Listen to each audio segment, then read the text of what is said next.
Imagine finding out your bride was chosen before you could even walk, and then having to abduct her to seal the deal. Long before the whispers of modern romance crept into the villages, there was a place where love was plotted before birth, sealed with cattle, and captured by force. This was not a fairy tale. This was Padhola. Here, marriage wasn't a personal affair. It was a generational mission, a sacred pact between fathers long before their children could speak. Forget courtship. In Padhola, the story of love began in infancy, when a father cradling a newborn son started searching for a father with a newborn daughter, not to play together, but to one day marry. When a father in Padhola was blessed with a baby boy, his work began immediately, not in raising a warrior, but in hunting for a bride-in-waiting. If he found a friend with a newborn girl, a pact was made. Visiting each other became a sacred bond between families. The relationship was sealed when the girl received a simple bracelet, a symbol of her future, already claimed. Soon, a cow would follow, not as dowry, but for keeping, a living marker of the boy's claim. If the cow bore calves, they too would count toward the eventual dowry. It was a quiet exchange, yet one that held the thunder of destiny. Fast forward to adolescence. The boy, now 18, is told the name of his bride-to-be. Her? He may barely know her. But tradition demands action. With his friends as allies, the groom-to-be prepares for a mission, to abduct his bride. Yes, abduction.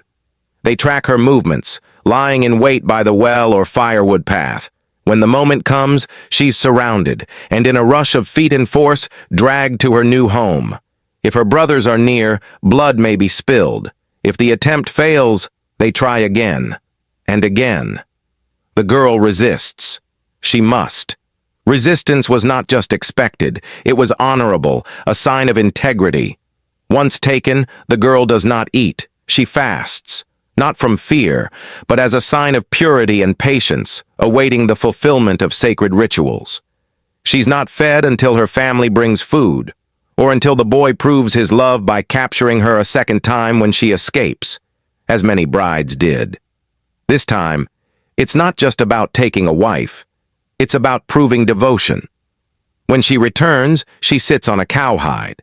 Her hair and nails are cut. She's dressed in the chip and chano, adorned in oil, reborn as a wife. Only then does the food come.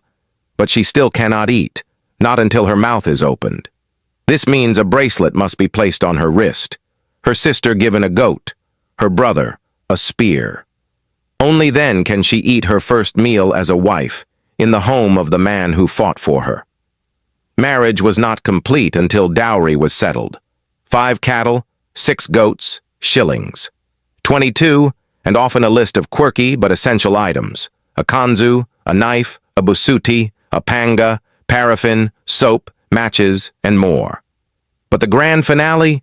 That was Tedo Abor, the ultimate feast. The boy's father arrives at the girl's home, asking for the feast that comes with dowry. A cow is offered, but not to be eaten. It must be replaced first. The girl's father selects one of his own cows for slaughter and takes the gift cow in exchange. Then, the real celebration begins. Whole chickens, cooked with heads and feet, are carried intact into the groom's home. Cow thighs and heads are delivered fresh. It's not just a meal. It's a declaration. A new family has been born, and the community must feast. To outsiders, this may sound like coercion, even cruelty. But within the culture, these rituals were rich in meaning. They were not just about marriage, they were about identity, continuity, and community. Every action, from the symbolic bracelet to the second capture, the fasting, the dowry, the feasting, it was all part of a tightly woven tapestry where love was not found, but forged.